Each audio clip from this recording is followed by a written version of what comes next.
मुझे बहुत अच्छा लगा जब तुमने डॉक्टर देव को वो सब कुछ कहा। सही कहा, एकदम सही, कुछ भी गलत नहीं था, एकदम लॉजिकल।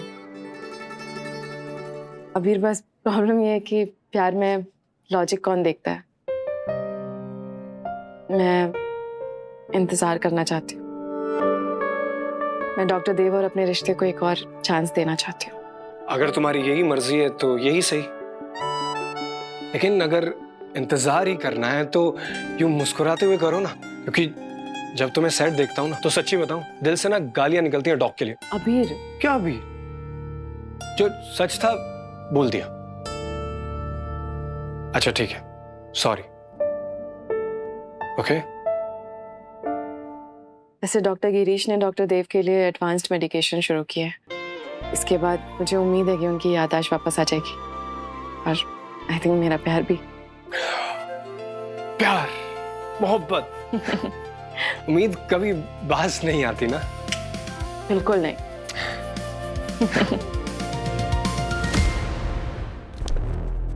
डॉक्टर सनी, डॉग तो एकदम ठीक कह रहे थे। रॉनी को ब्रेन लीजन है, यानी दिमाग के किसी एक हिस्से में कोई असाधारण धब्बा। ब्रेन लीजन का मतलब पता है मुझे डॉक्टर उदितांशु। हाँ, आपको तो पता ही होगा। हम रॉनी को समझा रहे थे एक्चुअली कि बेहोश है। बेहोश है। सनी, ये लीजन इसके इमोशनल पाथवे को डैमेज कर रहा है and it's causing a pseudobulbar effect. मतलब मस्तिष्क की वो असामानता जहां पे इंसान बिना प्रसन्न हुए हंस देता है और बिना दुखी हुए रो देता है। हाँ, फिर तुम समझा रहे हो मुझे। नहीं सर, हम आपको क्यों समझाएंगे। हम अनन्या जी को समझा रहे थे। हमने सोचा हम अनन्या जी को अपने साधारण शब्दों में इसका अर्थ समझा देते हैं। और क्या है, अनन्या जी आज देर से भी आई है ना, तो अनन्या जी को समझा रहे थे। डॉक्टर उदितांशु, मैं कितना भी लेट आऊं मैं अपने टॉपिक्स कवर कर लेती हूँ, unlike you. So thank you. Actually no thank you. No thank you. Ananya ji, हमें आपकी समझदारी पे कोई शंका नहीं है। हम तो हम गहना को समझा रहे थे सर। अब क्या है कि गहना को डॉक्टरी वाली बातें समझ में तो आती नहीं है, तो हमने कहा हम गहना को समझा देते हैं। काहे? हम ना समझेगा? मतलब जो डॉक्टरी की पढ़ाई नहीं करता वो समझदार ही नहीं होता? नहीं। अरे नहीं कहना, ऐसा मत समझो और अपने बारे में तो बिल्कुल मत समझना ऐसा। यहाँ सबसे ज्यादा समझदार तुम ही हो। जब पुलिस इसे लेके जा रही थी तो तुमने ही बोला ना कि इसको यहाँ रखना है। तुम्हारे वजह से तो हॉस्पिटल में है ये, तभी तो इसकी बीमारी आइडेंटिफाई हुई है। और देखो, तुम्हारा इसके साथ कोई रिश्ता भी नहीं है, फिर भी इसके सराहने बैठी हुई हो। इंसानियत है ये तुम्हारी। हमको तो ये बात की तसल्ली है डॉक्टर बाबू कि कम से कम सबको यकीन तो हुआ कि बेचारा सच में नहीं अपनी हंसी रोक पा रहा था। न्यूरो कंसल्ट के बाद मेडिकेशन शुरू करना डॉक्टर उदितांशु। जी सर। पर हाँ, समझाने से पहले डिसाइड कर लिया इसको समझाना है। सर। अरे देव, सॉरी मैं भूल गया था। वो डॉक्टर गिरीश ने जो दवा प्रिस्क्राइब की थी वो कुछ है, काम कर रही है? फायदा हुआ उसका कुछ? सनी, अभी तो 2-3 दिन हुए हैं तो कोई नहीं, होगा, फायदा होगा डेफिनेटली। ऑब्वियसली इनफैक्ट हम सब प्रे करते हैं कि दवा काम करे एंड तुम्हारी याददाश्त वापस आए। चलो, कोई नहीं।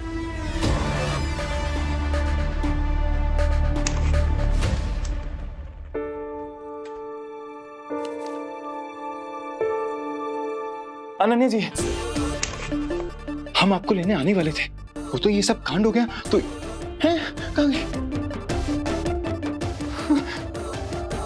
अनन्या जी,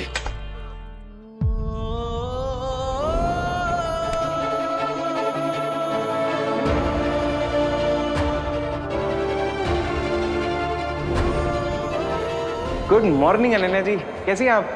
उदितांशु, ऑल ओके राइट? तुमने इतनी सुबह कॉल किया। हमको ना लिबर्टी गार्डन के पास कुछ काम था, तो इसीलिए वही हमने सोचा कि मतलब पिक करते हुए चलते हम। अब आप बोलिए पति जी, पसंद करते हैं ना आप अनन्या जी को? बोलिए। कैसे बोले?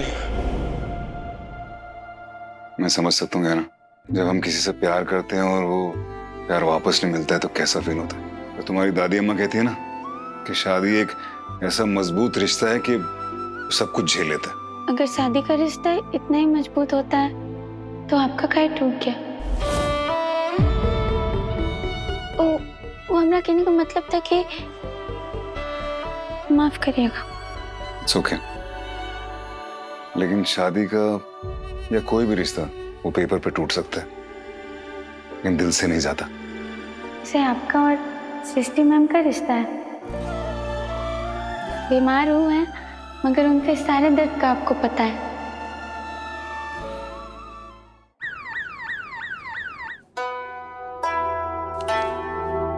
रिपोर्ट्स तो आ गई हैं सृष्टि। क्या पता चला, क्या हुआ है सृष्टि को? It's a case of neuropathy है। व्हाट?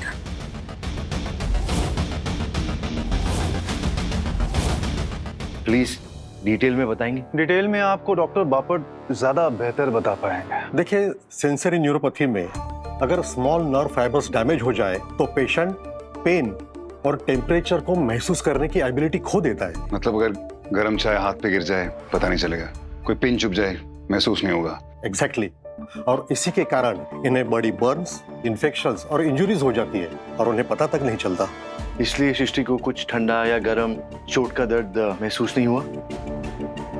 सृष्टि, मेरे ख्याल से तुम्हें इमीडिएट ट्रीटमेंट की जरूरत है। तुम्हें अभी इसी वक्त एडमिट हो जाना चाहिए। ये बीमारी मैनेजेबल है ना? सृष्टि ठीक हो जाएगी ना? हो जाएगी दिग्विजय, बट समय लगेगा क्योंकि सृष्टि की सिचुएशन नाजुक है थोड़ा, एंड वो खुद को प्रोटेक्ट नहीं कर सकती है। सृष्टि के रिफ्लेक्सेस बहुत वीक हो गए हैं। इसके साथ हमेशा किसी को रहना ही पड़ेगा। रोजमर्रा की जिंदगी में खतरा हो सकता है। किचन में जाएगी, हाथ स्टोव पे लगेगा, पता नहीं चलेगा। गर्म पानी से नहा रही हुई जल गई और पता नहीं चलेगा। Can't take risk. एडमिट तो होना पड़ेगा सृष्टि, आई एम सॉरी। मैं हॉस्पिटल में एडमिट नहीं हो सकती।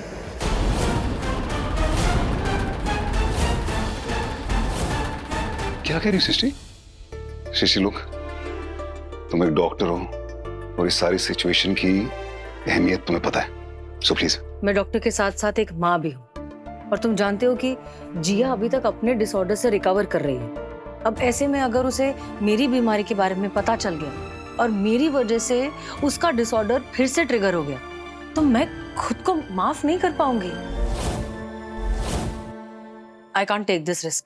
और मैं तुम्हारी लाइफ के साथ कोई रिस्क नहीं ले सकता। सृष्टि, लिफ्ट की शाफ्ट में गिरने वाली तो तुम।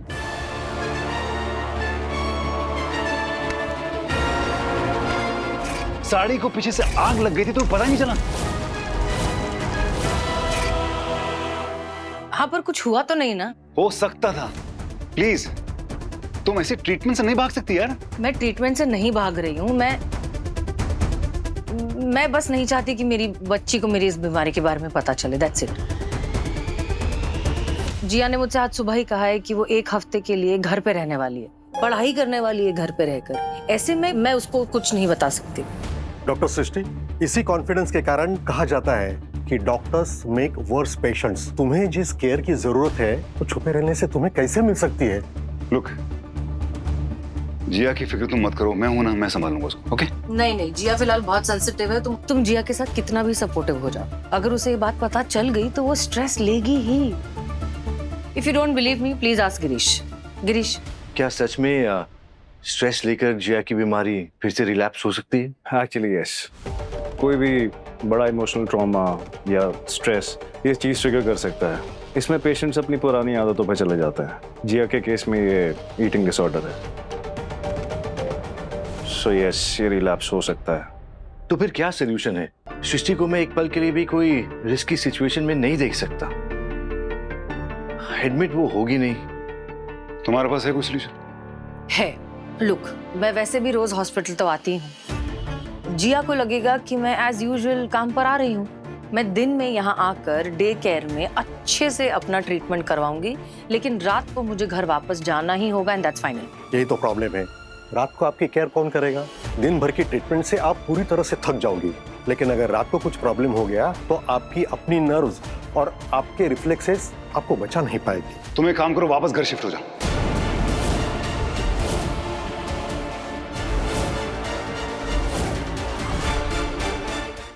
यादें रुसवा हुई, धुंधली सिसकी